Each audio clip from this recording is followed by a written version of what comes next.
oan gwegen forzig a dud zo klask ar mar emañ bedemañ prederia ober ar VH enno o unan. Andrei zo duz a riz an ur mod prederia, un nim zo bed, ma te teus komanset ar VHC tos tre gant vloaso gant ar zazen. Setu lardom petra zo ar dit a petra e ar zazen. Alors petra zo ar din un devez bennak on nim gavet a zezet war un dorchen d'ober zazen me veriant pe méditation a zezo deut din duz drenerz va harma kiz ma vijetud a la vaoud ervez a voud a egez quoi. Bon neon trammoa hag a oa an tost zoutan hag a oa da vervel en Afrika. O mecherour a oa hag en doa d'astumet kalz a leorioù klaskarelen, a studiant, a digeri esperit. A goude vaouz o be ranet e leorioù tre a familh. A me meus bet rumat kentelioù yoga dre lizan. A d'ar mareze ma ezom d'ober un dra bennak deus me horf. A setu on nim enskrivet do gentel hatha yoga. Hag ar gelenerez a oa se ar c'hoar veze e brobariz. Tost taougen lazo. Hag ez la tregont gav din. Hag ar gelenerez a oa deus breiz deus un ti a oa ganti tre ergemene a pondi, zonj mat meus. A he a oa diskiblez d'ur mest zen, hag a lake en dud d'ober zazen e diben ar gentel yoga. Hag e gise on nim gavet war un dorchen, me hem eus ket golenet man bet, c'hoar veze deo evel se, hag pezo e lavaret e deus hi din da genderhel, hag em eus kendalc'het. Pa lavarez zazen, la dom peta gerse a pe a dalf zazen. Alors, zen zo un distresadur deus ar sanskritek dhyana. Ave distaget jhana e paliek. Sanskritek a paliek e an diouiez aveze implijet ave implijet c'hoaz e ar voud a egez diouiez indian. Neuze Diana dalvez emgrizenan oster bennak egise, hag a zo deut da veza un dra bennak evel Chan e China, pa e tremenet da China, hag goudeze ebe komprenet a distaget zen gant a japoniz. Setu a za a dalvez azezet. Za zen, a zen azezet. Setu skrivede e japonek gant kanji da la ideogrammoù e japoneg kanji a dalvez skritur chinaek. Kan chinaek a ji skritur. E setu a diskouedom an ideogram evit a za. Ya, petra dalven dra. Alors dioloden a zo wenan. Ar seurt kroaz e gyone a zo un ideogram. An ini a dalvez an douar. Tsuchi, an douar. Hag a ze, an daou ideogram bihan, pe bini a zo un ideogram ive a dalvez un den. Un den setu menoz a pez a zo stabil, war an douar. On den gruyenet war an douar. Ya pozen mat war an douar a kempoezet. Peus daou o kempoez a zo ranker behan pa vezer a zezet war an dorchen ranker behan son. Na ga glez, na ga zeou, na war rok, na ga dran, setu a menoz stabil det sichenet, gruezienet. Hag neuze vid zen o deus skrivet gant an ideogramman non ket evit non ket barek a war evit displegant a pez a dalvez, me menoz a zo deus un dra a teu war c'hore. Un dra o tegouezout deus un don war c'hore, quoi. Setu hag an daou semblez e da la rede zen. Beza azet son, gruyenet mat, tranquil war an douar, evit ma deuion dra bennak war c'hore hag deuio ur sort sklirigen mez ouzet. Ya, nous on ket petra deuio, me rede neus man met da ober, pa vezer a zezet war an dorchen. Setu a pez a zledon a don a zeu, quoi. A petra Petra oa so klask just var d'ar poenze, pa oa be kinig edet gant ar gelener se deski zazen pe ober zazen. Petra glasker hag on e klasker ur sort peur pe bien-être giz ma velar e galek hag pez ave klasket gant forzigadud en ur brederian. Gwelan emzar bem jonj a zo chomet klask neus netra da glas, neus netra da dapout da bakan az mandar. Embreger zazen ne ket evit kaout n'ouzon ket galoudou, ur yechet gwellor, ur vue diabars sioulor. Embreger ar zazen heuil kelenadurez ar bouda a zo vid nimzisamman deus traoù. Dans ma tamm eve nimzisammet deus un traoù. A neuze dre en disamze ma teze teuio un drabenag o arwel, o ar c'hore, quoi. A ze ester an ideogram, quoi. Et tu... Pa lavare si nimzisam a deus traoù, deus pez ar traoù, menochou, pe pa vezer an kenyet, pa vezer chalet gant un drabenag. Ar ger e brezhoneg a glotmad bam jonj e ar ger dizoloi. Ester a pez a oa goloet, quoi. Goloet on gant meur a draoù, meur a gouelioù, meur a vogerioù, on eus savet en drodeom a war nom, a pal ar c'hoari a zo tammig tenant a gouelioù se, a har zouzon da welout ar bed vel memant, a har zouzon da welout da hanom dres vel memant. A setu don a ratro. Ma klasker tizou den drabenag e en aner. Vo ket tizet hag skuizan rim, a poez rim da embreger, quoi, da blestri. L'arve a liez zen pe zazen, just var, lo deus un dud a zo klas prederia, zo klas non pas chonjal, pe chonjal banitra, ou tranquille. A nekeze gurion ar zazen a zo lessel ar menochou don e vel maturn. Uchigama Roshi a oa o mestre zen japonat baras a neus bevet enu genvet kanvet. A la vare kefridi an empen a zo kroui sonjou.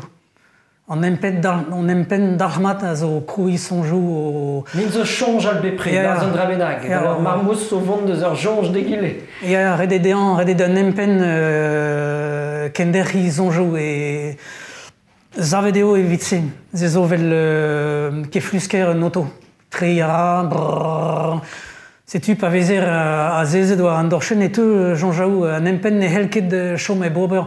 Greistot e chonjet ma doueta a guillaume meus ket dijonjet ar gastorol var an tamm, pe meus ket pren e bar vi ben a roi, pe fache don a enep ba nous o ket piou. Setu pe hire pont meus barz ba daolin, bon, ar c'helener neus dijonjet an eur, mais bon, a pez a zo vid kenderrel gant a kenveregan gant ur c'heflusker, ne vez ket laket an embrayage.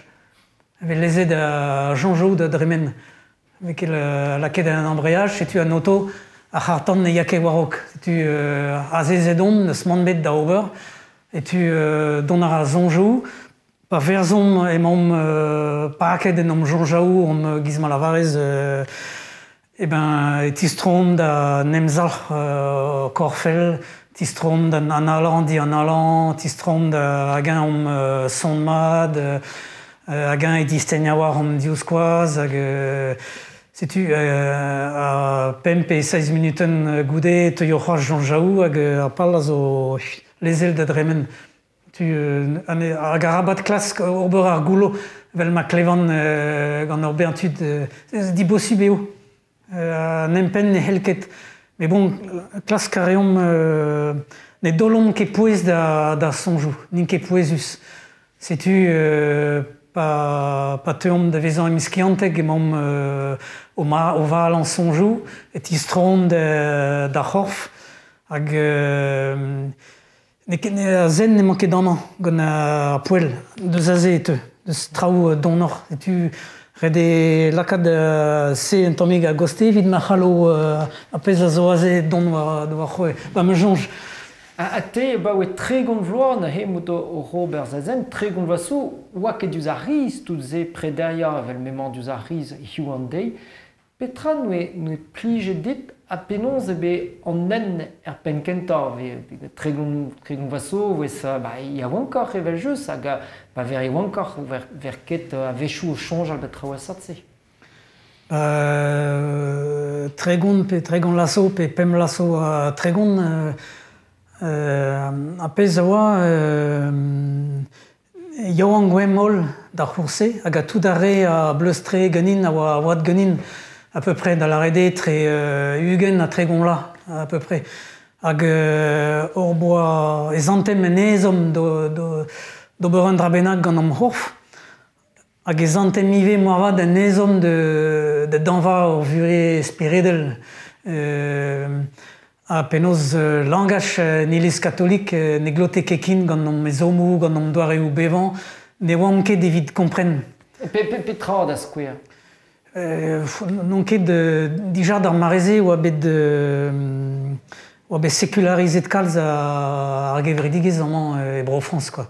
Et tu mais non ket et kalz d'an iliz va mamm a oa kristen on bet laket de heuil a hatekisme eus grit confirmation nous on ket a goudeze echu ne eus ket klas ket de plus nous on ket de tre penaos displegant mais pédagogiz an iliz ne gleven kekin an EU. Strik e oa. Nous on ket pe an doare da gozeal, pe da ginig an traoù, un dra matezere en savadurel, matezere liamet gant en Europa giz ma wezer e liamet an iliz gant a politikerez ar gevredigez a mateze klaskem ive ni oa Yoang, setu pa vezer Yoang e klasker teurel a pezazo quoi. Mais je var pa ver Yoang e tre ugen voa, tre gon voa, plijon dud, mont da riboulat, mont gant ar vignonet, bevan en un doare evurus. Te l'arteus gant davant denat mignonet e voez o klask un tamm speredeles, me petra ver o klask. Ya me d'ar mareze dre ar zen, vez etud eon da heuil nen speredel, dre ober gant am c'horf. A pez a oa evidon a bouez, a goudeze d'ar mareze... Petra dalv ober gant ar c'horf, par anker chom azeid a he war penaos an diviskar dirag ur voger o prederia ur youpat. Ya, mais dija pa vezer a zeze de c'hoarvez ur beant traoù barz ar c'horf. Ah bon, pes ar traoù Poanioù, stenioù, distenioù,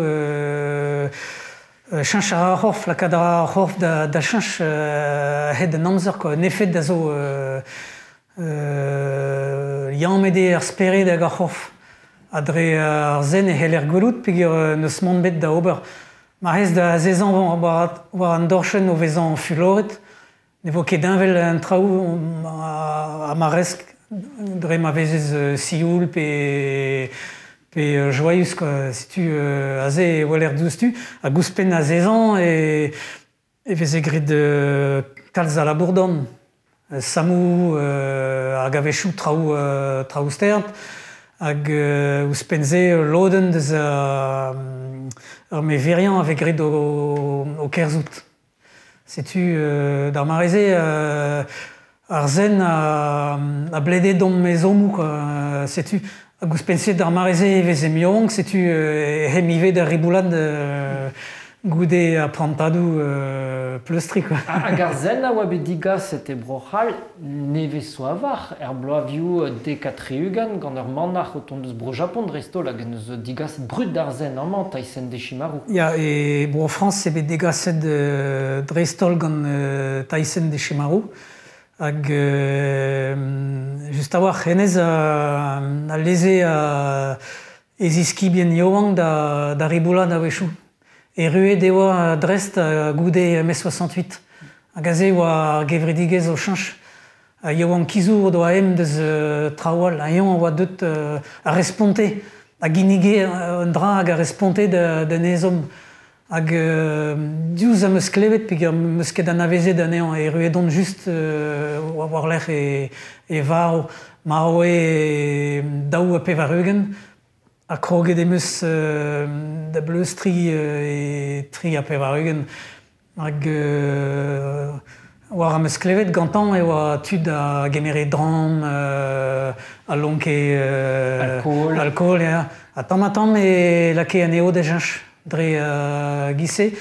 Hag mais les élèves aneo ive avechou da evan alcool, da setu c'hoari soutil, enfin, ez oare e oa da zegasen dud da vouda egez, quoi. Tu chantes que la var es dio, mais vous sous classe qu'un temps spérideles ban affaire-ze, pesar spérideles nehe a gaver ou des besan beda zet bemde nous ont ket un nervespat et du nervespat dirager voger un arbre derrière. Pesar spérideles a gaver. Nous ont ket.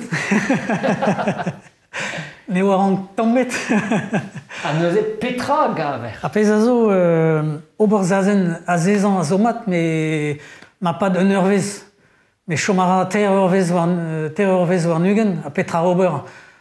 Et pas d'un terrorvez war nugen ze. A gaze a ze zo guden. A gaze zo stud a gendechel Orei reolenou, chome blahan, chome blaeres, ez stud da studiant, de len, agive keal ar zazen, gant ar zazen zo sur furm, bon, o furm korfel, nemz ar korf, mais tamm pa ken dalcher gant ar plestrerez, pa her donor, ben ar fin e vegret zazen hedende. Peta dalven drahe. Dre labouad, dre an obererezioù ar vue pendeiek, et eus da vezan da deurel mur a evez ouz ar pezarez, slapez kezenor, de hel arez anei, enfin, setu quoi, a ze chanchara an den tamm, quoi. Da rede bezan aket en ar mod deus peizarer, pa vet debet debe mern, vet guret debe mern, en eke nim jonj al barzon draben a gal, pe dze pa vet labouret e ver o labouret, ver ket o rin nim jonj al barzon draben a gal, a pep traz o sakre en ar mod. Ya, rede bezan er peizarer, quoi. Bezan er peizarer parant d'un temple, vet debret didrouz, hep kaozeal. Hag an debri a zo lit, bez eus reolenou da ober, rede da nol debri assembles. E kreiz ar pred vegret un dihan, a nol ara un dihan. Kemer a reom boued vid an el gwech, a pa ebet servigel da dare a nol, a ze e krogom da debri, me a nol assembles. Rede bevan gant a real. Rede pa reom labour don e morse e unan darmat gant daou a daou da neubetan.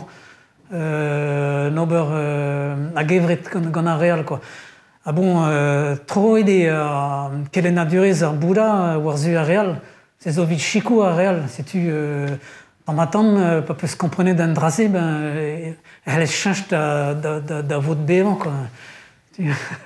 Just var ar zen zo ar ron, ben ar fin deus ar vouda egez, a giont eus bet ar zantimant da vont nous ont ket e barz religion en ar mod gant ar vouda egez. Kuden hag-eñ e a vouda egez religion pe neket, ba ma zonj a zo kuden a gornogiz. En Azia eve moarvad heuliet kelen a durez ar bouda, hag an dud ne reont ket forz deus ma e religion peget. A religion, ma meus komprenet mat a zo menoz deus ar c'hournok, deus Europa, quoi. Hag e pat pel religion neus talvezet iuzevez, kristianez hag islamegez, quoi. Hag ar gornogiz, pa inet da drevadeni ar bet a bez, o deus kavet tud hag o doa traoal pleus trerezioal evit bastant o ez domgous peredel, hag o deus klasket gouzout hag-eñ e religion pe neket, da zezo ni amañ a reom un troch, un diforch etre religion a prederouriez, me pa velenet leorioù tud evel Pierrado, hag neus studiet a prederouriez grecian, hennez a ziskouez a ben ar fin e Grecia, evez e bevet a prederouriez vel ur religion, quoi, vel ur plestrerez speredel, setu... bon. Hag e ouzer ebe maget a kristianiez modern gant a prederouriez grecian. Enfin bon, ne ket kin skler an afer. Nous on ket ma de sevel ar goulenn, mais bon, sevel ar ran eus tra. Mais bon, vous d'aegez ez eus traoù hag a zo skler, traoù a den da religion, lidou a zo, pedenou a vegre. Overennou, pedware ou overennou. Ya, pez a helfemavel overennou, lidou, quoi. Ur zazaou belegiez, pe manachelez a zo, enfin, A doueiet a zo ive penons voudaegez ez eus doué a medicinez, doueiet a bep seurt a zo. Hag ave pedet. Hag ave pedet ouzpen. A vous distet drevraz ne zistolonket an douet, ya bout ezo douet. Apez ave lavaret gant a bouda eo douet ma zeus unan a zo endra vel pep anaden, vel pep phénomène. An eus un derou hag en do fin. Hag a zo diouz amplegadou a zo ne ket endra egise, quoi. Se zo nachet gant a bouda elez skler. Mais en histoire ar bouda et nous on ket pe sort doué mateze Brahma, doué meur an indianet, an eus chikoret d'anean, pe neus goareze d'anean, enfin... Et évidemment, vous distet des eus douéou, hag ez eus stud avez an ganet endro e bet ar douéou, apez a zo ne ket ar bet wellor pegur ur bet mad eo, plijus, netra da ober, ur vuez, mais a ben a fin eteud avezan an tammig brodus, hag ez eus un termen nive. Hag zo ken an douéou a varv hag a veganet endro, hag pegur e plijus ar stad a doué, ne ket ar stad welan evit enim ziobi a mont da vouda. Matre just var an ol dud nous on ket petai ar voudaegez, matre mad lar ur gerbenag divar bouda petai piou voe ive a petai a voudaegez. A voudaegez neus ket eg vreone, bez ez eus a bouda hag e gelen a durez, a bez ez eus stud a heuil kelen a durez a bouda. Alors setu piou voe bouda. Ya, bouda oa un den a zo beganet nanternoz India, daouvil pemkan pe daouvil c'hwerkan bla, a zo, pe wardro, quoi, neus ur ket de resis, ne manket dadu an ol skiantourien. Hag an eus klasket de dir Westland kuden mabden. Pera gom ganet, petra teom d'ober war an tamdou ar patatezman a kuden ar maro. Ad ar marese en India e oa birvi. An dud a glaske gouzout a kompren hag a dir Westland a goulenouse, quoi, ar kudenouse. Setu e oa ur bern skolioù religiel, ur bern... Akion e nini neus kavet un dra a neus kelenet a nei hag padet neus betegizioù a real a zo ed ermez deus an istor hag... Em voe la vez a vue, a vez ar vojen, ki ma gegui a peget, ma deus an denman zo bet, em voe a vez kont mab da roue benag, mab de notrou bar vo, d'ar poenze, dime da oa bet ive, a kreistot, et da vannar, pegur e feledin klasken dra bennak. Et da vannar pegur ya beven mab ervez ar vojen e oa mab roue. Bevanre en ur palez hag pa oa bet ganet e oa bet diou ganet gant... E oa bet diou ganet evit de dat evit et eufet da vezan pe ur zan, pe roue hol haloudus. Hag e dat net noa ket c'hoant e zafekuit e vab evit bevan vel ur manar pe den a religion.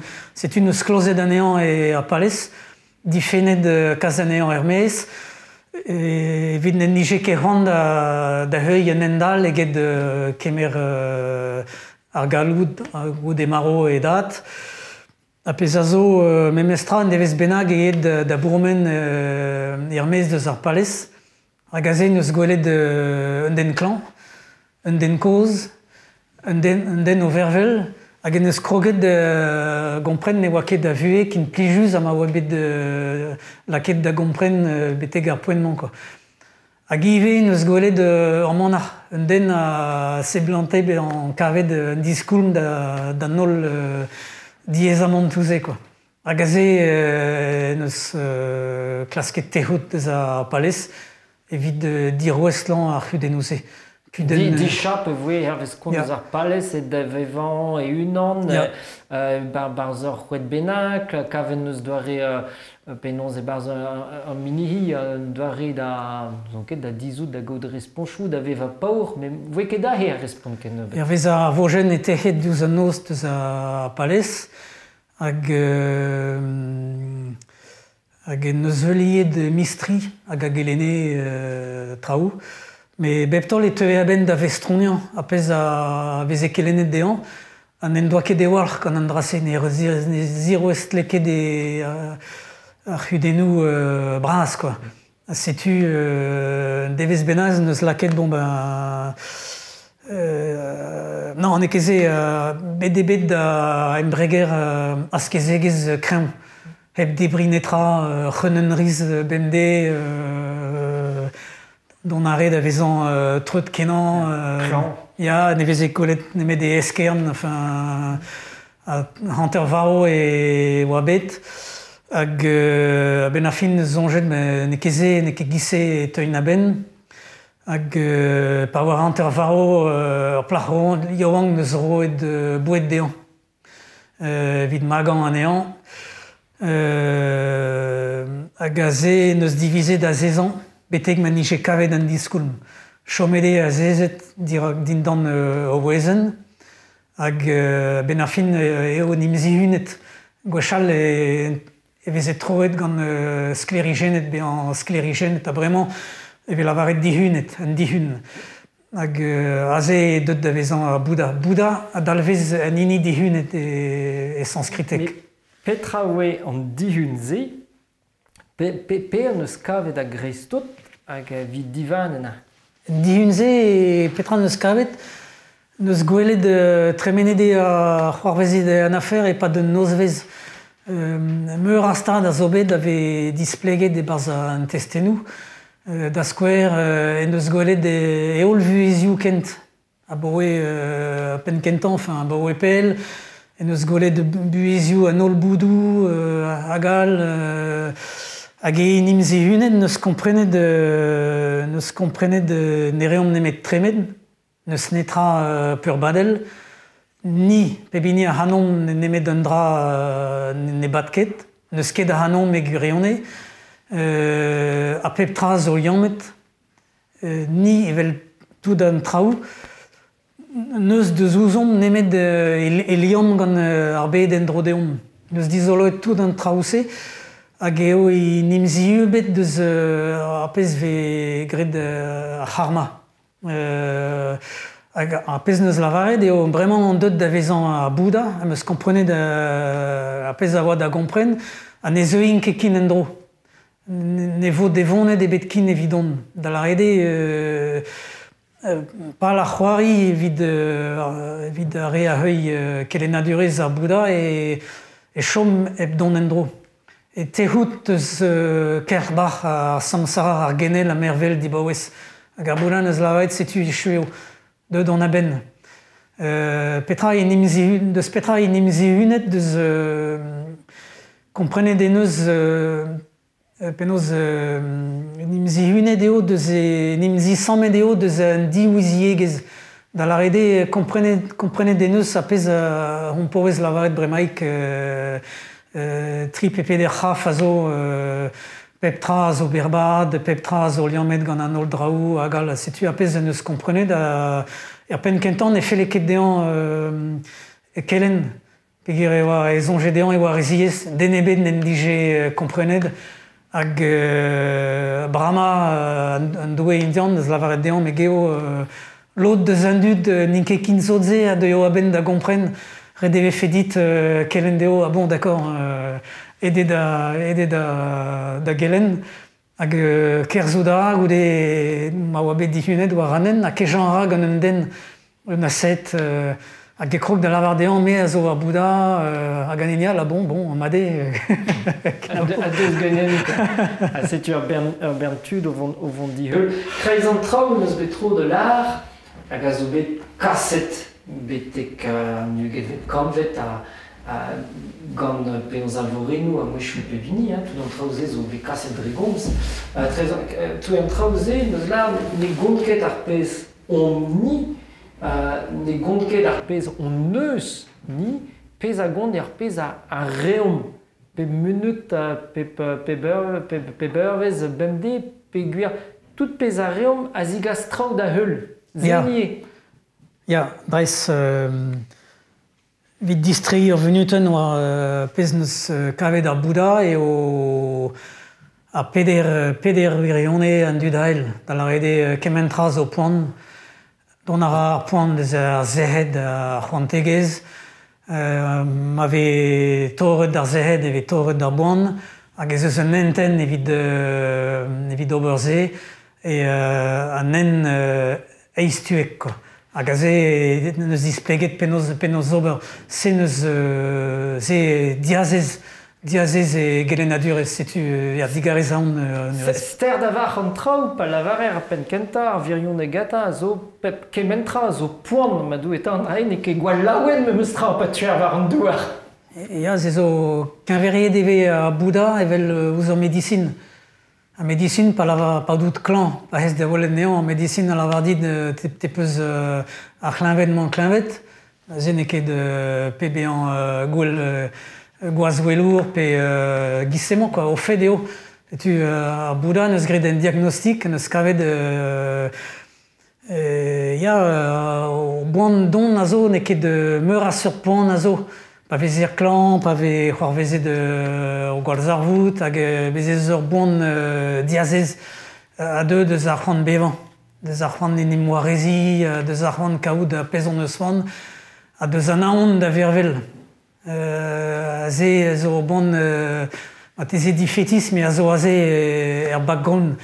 Hag setu. A divarze te pez velar e galek hag a zo deus ar hiz ar maremant le lâcher-prise, gant le lâcher-prise hier en tual d'ar boan? Se zo un teknik, zo nenten ya re de deski a santi de gol traoù, a santi de gol traoù, hag a pep ziesan e a santi de gol a vue, hag a ze mandar, a ze mandar, a ze zo an devez benag fe fon mol vit tremen d'ar bedal, setu a ze... La ve aliez deus ar voudistet e vevon evit deski mervel. Ya, ma teze, vit donme eskler. Vit donme eskler, bo e daou gant vla e studiant vit... A ze vo an ar noden ziwezan, ma teze, hag an ar noden vras. Penoz ober, pa teuio ar mare. A vit se, red e diski kol. Setu vid a petra zigaz ober zazen, kol. Zo vid kol traoù. Zo, setu... A tamm ve desket lacho traoù igou. Velse ve desket bezan ma de lezus rei un drabenak d'un anal. A pez ar oan a golan. Setu red e diski... O bern doareo a zo vid pleustri, vid mont tamm da vet... Met da apal ne ket... La vet eus ar gatolik e vevon hag an klaskon ober traoù maot evit gounid un tamm plas ar barados ma zeus unan goude ar marv. Me meus mod evit ar voudistet pe disin val un tamm? Evit ar voudistet pal ar vue ne ket mervel pal ar vue a zo don da vezan o Bouddha. Pe teuer a ben da vezan o Bouddha er vueman, pe on eus ezom meur a vue. Hag ma non eus ket echuet ar job, e pad ar vueman, e te fon mendro, quoi. Blant deus ne ket strik. Red e klask ober deus ar gwelan, pegur nous er ket e pesor stum e te fon mendro. Ma te fez endro e stum hi, e vo un tammig diesor egen ma te fez endro e stum un den... Hag giz ma lavaren un difor etre bezan un doue pe un den, bue un den an inin emetan, an inin emeti ma zeus tu da dizou d'ar stad da Bouddha. Peogwir pa vezez ganet de stum un den, e c'hellez chilaou an dharma. Da la rede kelena durez a Bouddha, e c'hellez len, c'hellez kompren, c'hellez pleustri. Hag ma vezez ganet din dan stum oual, ne ket anna de hi, klask kelen voudaegez da ski, ne ket zur e kompreno hag halog mont warok stuaze mandar. Mais kompren a rez e fe diez evit tud zo, da lonkan drahe, da gompren reller bevaman, hag don en dro war an douar estum ri, pe ar has, pe lon, pe ar vleunian. O fedeo, quoi. O fedeo, quoi. Nous ur kelenet ve, displeget de ve, hed ar soutraoù da la rede an testenou, hag apez a zo be kelenet gant ar Bouddha. E gwirionne giz ma lavarez bremaik ne ket azemañ an dar penan. An dar penan a zo petra rank an ober bremañ. Hag e lec'h memaon. Ne ket hag emaon etoin endro goude ar mao. Denebet ne deud endro vid lavarout, setu ne ket aze red amman a bremañ e red klask ober ar mad hag ober eus an gwelan. Hag apez a zeuio goude, ze zo en aferal, quoi. Pez a zo a vechou diez da gompren gant a voudaegez ive e penaos e liammet ar speret hag ar c'hof. Gwere gant ar gristenn e pat pelamzer zo begret un troc'h etre ar speret an en deus un tu hag ar c'hof deus an tual. Hervez ar voudistet e liammet pep tra, setu pez ar c'hoarvez en ur brederia gant ar speret en ur mod a jench ar c'hof, a jench an empen, a jench an emzar gant ar c'hof ive, a forzik a liammoù a zo bremañ etre ar voudaegez hag ar skianchoù ive. Ya, non ket gwall vareg war an darchense, mais bon, an ol a war e bremañ e liammet giz ma lavarez korf a speret. A don a ra da vezan an ator pa vezer azezet war an darchen peogwir an eus mont bet d'ober. Sklereo pep tra zo chanch dibouez, rede kompren mat an drase. Emañ ar speret o chanch dibouez hag ar c'horf ive, hag an analan di analan. A pep tra zo levezoni a daoudral, pep tra zo levezoni pep tra. Si tu dibouez, bon, gisse ha en-dro ar bed. Kemeret vez skeudenn rouet indra. Rouet indra zo rouet bras gant e-barzh rouet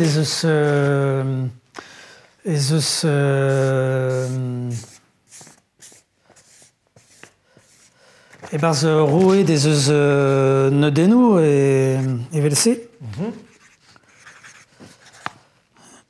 An skoulmou? Ya, skoulmou, ya. A pep skoulm a zo levezonet gant tout a real, hag e resev hag a levezon tout a real. Hag e-barzh rouet dindra, e-barzh pep skoulm, ez eus tu de welout an ol skoulmou. E tu liammede pep tra pen da ben, se tu dre ret, e liammet korf a speret ya. Don a da vezan anad gant ar meverian pe ar meditation, met endal e vue vitse evel a varet gant re a gelen a brao skrivan. Diouz ar mod me beskrivet an ideogram ez eus tu da welout de speret an den pe... Ya, setu, ya.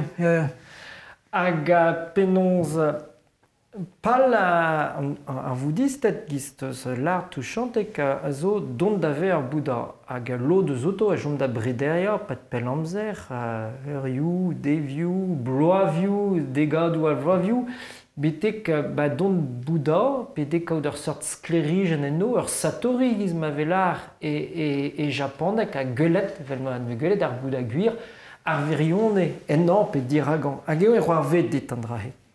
Il y a 10 pédères gauche, je me de Satori ou bien quoi. Mais bon, Pesal van drahe Satori ou bien. Satori et japonais gazo verb un ober eo a dalvin imzihuni. Be on dit hunet setu troidigez a sanskritek pe dramenag e velse. Mais des a pesazo e rabat klask. kaout Satori, bevan Satori, pe nimze uni don araio, penez eo ket setu vid lod e teu er vuement, vid lod ne zo ket, a pezagon estrivan, vid mon warok. Hag en eltra a zo a bouez bras eo ne ket me agon, ne ket ma Satori, pe ma meustizet be an Bouddha, a pezagon hag e hello a real mon warok. Hag a pleustrerez an embreger e chikour a real da oan warok. E a vouda egez skolioù Mahayana da la rede a c'har braz. E kaver... Hag a zo a ram neus a vouda egez. Ya drevraz ez eus Hinayana, Mahayana pe Theravada skol ar egoz. A Mahayana a skol vraz. Hag e barz ar Mahayana e kaver Vajrayana e broioù en Himalaya. Hag e kostezenou a Mahayana e kaver ar Bodhisattva. Bodhisattva zo bout dihunet, a zo vel ur sant un tammik. Hag a zo tos da vezan o Bouddha, me pasroaz vankoudara un traik dean, met gweslet neus, chikour tout da real da don da vezan Bouddha, hag ar Bodhisattva rokmont tre an Nirvana, ne yaket tre barz an Nirvana, neus touet al le, ne heio e barz an Nirvana nemet pa voet tout da real. A setu chikour a real da dremen da dreist ar ster da rib Nirvana setu e man e c'hoarvesket nitra ispisi al din a pezagon e a real a tout da real mateze a yaouarok. A se a pep poezon tro ede ar pleustrerez war-zu a real. Setu an diazez, unan deus an diazez zo, quoi. A tout ze teus desket dibaoe, pe pleustret dibaoe ma vez ugen vloaz, tregon vloaz. Ya, tout ze am eus kanal. A petra neus plije dit kemen evidemment ken don war an ensa. Dizoloi varc'horf, galout varc'horf o cheñch, a kompren traoù. Ur selad ouz ar bed, un doare da zisplegan, hag meus ket dibavet mateze dre nerz va c'harma, a va mes kentan eus lavaret din da genderel, fizians a moa eni pen da ben, hag eus ken dalret a bremañ peogwir e maro ne lavaro ket din da baouez, setu kenderel a ran, quoi. Etu se zo barz an dar empredou etre diskib a mestr, n'istor a fizians a zo, hag eus laket va fizians e barzeni a ken darc'hel a ran, vechouz eus prantadou diez, ne ket des na plijus a tao, vechou karfen goloc'h mont da sinema, mais bon... Da la rede prederias bende? Ya, bende diouz ar mintin meus ur prantad de brederian erger. Pegeit? BMD pa zavan klaskaran ober evel e barz ar manati, pa zavan diouz doare ar skol soto zen, da la rede e barz ar zen zeus meur ar skol hag unan de zouto e ar soto.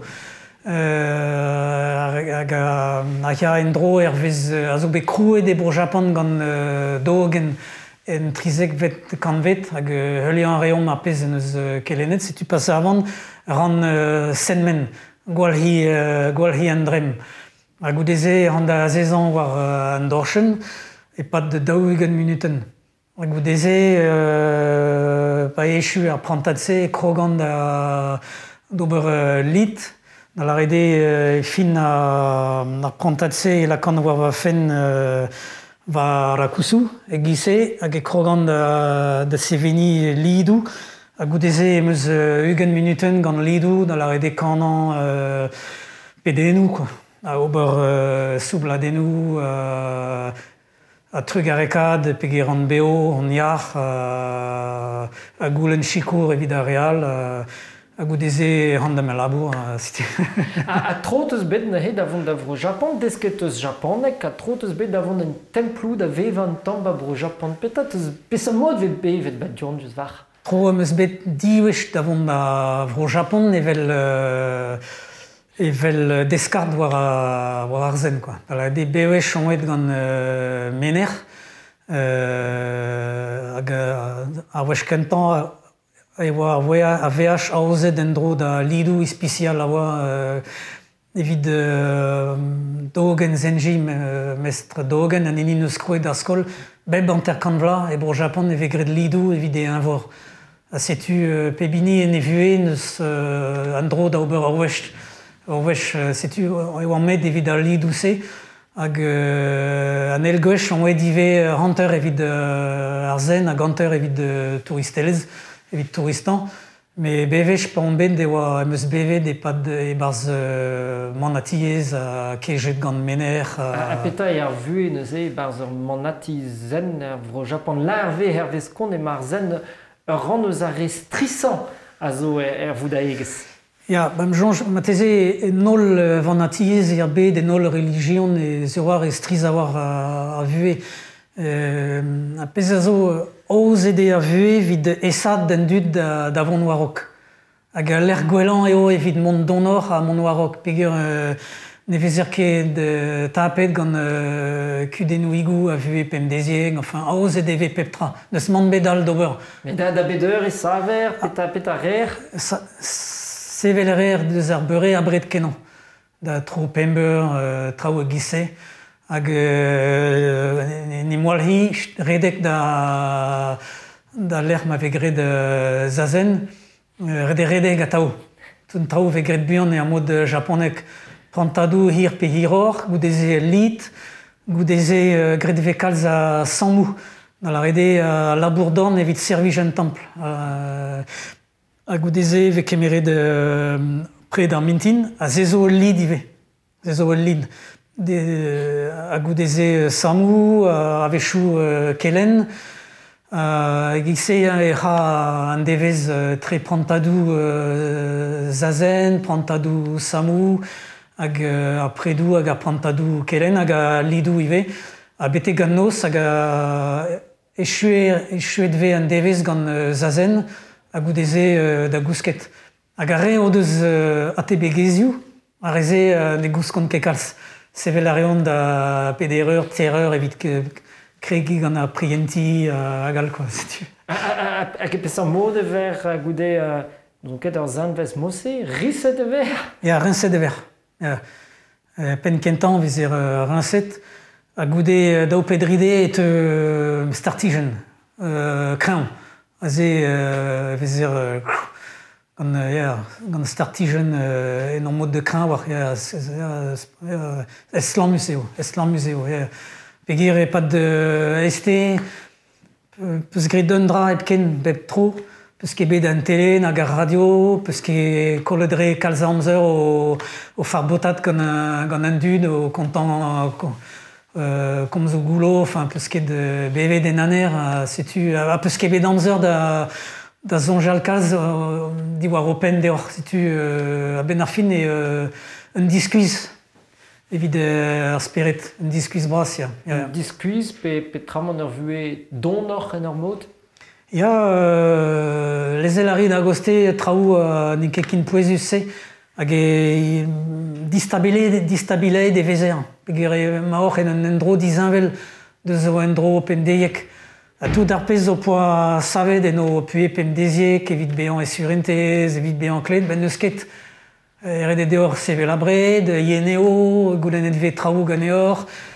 Par deud ur wech en un temple, e kaf deoc'h e an avezid ar reolennoù, setu, made an avezout aran, a chanchet ebet ar reolennoù e tretan, hag e vezoc'h, darmad e vezoc'h dibouez, e nim gavit distabileet, a ze zo stern evit ar speret, hag a ze peus da sourcial ouz an drase, hag a ze laka an ort da vont oa, me a vechou e dieskenan, a vechou e stokit e barz ar bevenou, a peus laket en dro deoc'h, a ne ket da taou gwall bijus, hag ar mestre a zo a ze evit se, evit ar c'hoari se. Et tu ne ket da taou plijus. A distabila an dud an dra ive a zo souezus pa jilaouer ar ranot, en ur manati ar hornog d'an neubetan, e klasker, diwall d'ar an dud, kaout ur bet sur an tamm evit ar mener, just var, ur bet kloz a vechou. A padal, en ur manati zen e bro Japon e vegret petra vit distabila d'un an bennak, pe gant goulennoù Suezus avechou, pe neur gasson dud dirag din dans le lampe d'our yinskom, pe mandala troch a kouet anternoise et barz an ner. C'est traoù sortset, eus pe bevet, pe guelet? Mont din dans d'our skornet meus kegret. Meus kegret, mais... Or wech ma peus goulennet bezan degemeret vel diskip. Labou ar mestre a zo lakad ar anor da vont warok. Setu diouzret e hello hejan anor. Sachant anor re itolio notre eid ma hefet warok. A pes an mod ebe gwed var not ne he? Pes an mod ebe gred an drahe var not petra neus lakad ar anot da vont donor pe petek ar veven. Ve lakad ar anor e plegenou diez. Ar mestre a war ne blij o ket deor pe ne warit ket penaos over.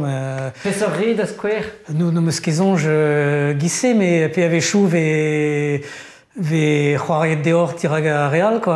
Lavaro de fazi peus gred, aze eklevet ve lavaret o pater deor. A zezo neus ket de drougiez na kasoniz ezo c'hoari. Klaskar ar mes mont beteg ar pen pellan. Liam ma fizians eo. Pegur neus fizians e barzenor. A hui peus fizians e barzeni pe enan.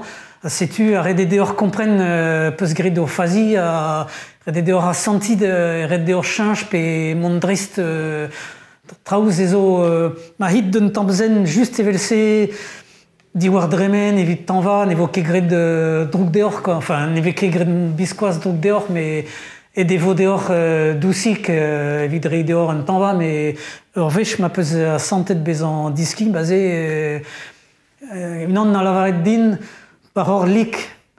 Erit à peu près a pez a fel deor ober, pe zonj deor heli d'ober a pez a fel deor. Pa d'or diskib kalz neuptor, a pa d'or manach echu. L'hervé avait compte pa ve diouz ar meten da skwer an dud o prederia, a pepini a zo aze dirag ar voger, nemet ar voger diragan. Setu pepini e korner zal, pe dirag mogerioù ar zal. Hag ever mest o trei barzal, a pa vel unan bennak, pe mor gousket, pe kolet e evez gantan, poum e tab un tolpen baoz var ar hein. Ya, e lerc'hioù zo, estrol a douzo, helbe an roed tolioù bas. Abasse ave anvet e japoneg Kiyosaku. A zezo vid Yashikour. Chikour? Ya, zezo vid Chikour. An eni zo resteniet ne hel ket de emgreizenan eve roed an tol war poentou resis a zo war an dioskoaz poentou akupunktur. Hag a ze pe an eni a zo mor gousket. Vo roed e gise tamm imur ar startijen dean zezo vid kompezan an traoù. Zezo diouz ma pez a zonj ar mestre, pe ma de goulennet tu peus da houlen kaout me rede kompren mat e vegre daou a zo rober. An ini a ro an tol hag an ini a resev. Se vegret daou a daou, model ne a ket endro. Hag lid a vegret. An ini a houlen e gise, don ar mestre a dra dean touchar anean dousik se dalvez e ruon, hag an daou astou, an ini a zo a zezed astou, hag ar mestre a drindean astou ive. Et tu lid eo, gredve un ober hag evred eo, model ne gersket. Un doarit a ziskwe o liam et peptra a pepin ive. Setu, rei a degemer a zo... Lavar edve rei a Kiyosaku, edve fe lavarout rei degemer a Kiyosaku, un ober astrol a pebini a ra en drabenak. Envel e barzal lidou, un ober astrol eo hag a yad ar heul un doaret a genderhel gant ar zazen. An ol a gemer perz, zoken a re a zo sanset o selout, a realive a zo loden deus alin un draoleg eo. Kredve peptra assemblez. A pa velez a eo an dei penonz e deud a voudaegez diouz ar hiz, hag ar prederian diouz ar hiz ive, pa lavaran diouz ar hiz o souezus a walar, gwell a ran an aplikasyon doare petit bambou da skwer a zo brud e mod, an aplikasyon ze a zo beguerz e debrochal gav din pevar milion gwech bennak, pe 5 milion an dra zo souezus ken. Peta jonj dit pa velez tout an dud o rinim lak a mos da brederia e doare brochal er blavioù daouvi lugen, da gaver pestos begrete pe komanse te a tregont vaso. in galedin, il a ou da wirionedit, made, golor eze d'en dud, vid mont d'an davarn, peselou douz traoù droch e en tele, quoi. Golor eze, elke d'ober droug deo, quoi.